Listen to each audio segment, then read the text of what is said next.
কাল যেহেতু বৃষ্টি হয়েছিল আর ওয়েদারটাও খুব ঠান্ডা ছিল, আর দুপুরবেলা বৃষ্টি হয়েছিল, বিকেলবেলা তো ঠান্ডা থাকবে, যার কারণে ভাবলাম আজকে একটু লুচি আর ছোলার ডাল বানানো যাক। তো অনেক দিন ধরেই ভাবছি বানানোর হচ্ছে না এই গরমের চোটে।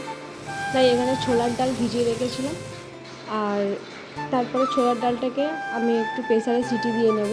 যেহেতু ভিজিয়ে রেখেছিলাম অনেকক্ষণ ধরে, তাই একটু মানে সিটি মারতে একটু গলে গলে গেছে।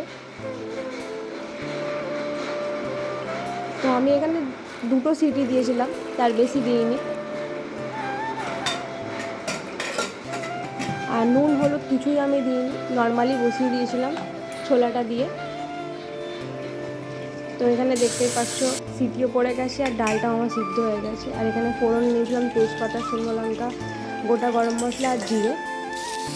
এখানে কাঁচা লঙ্কা, আদা আর একটু টমেটো পেস্ট করে দিয়েছিলাম, সেটাই আর কি একটু কষিয়ে নিচ্ছি।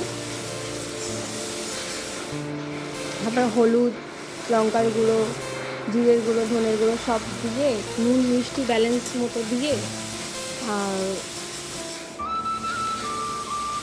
তারপর কষিয়ে নিলাম। তো এখানে কষানোর পরে আমি ছোলার ডালটাকেও দিয়ে দিয়েছিলাম।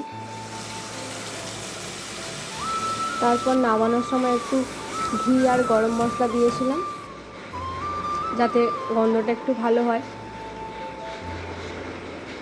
তারপর আগে থাকতেই ময়দা মেখে রেখেছিলাম আর এখানে লুচিও ভেজে নিচ্ছিলাম।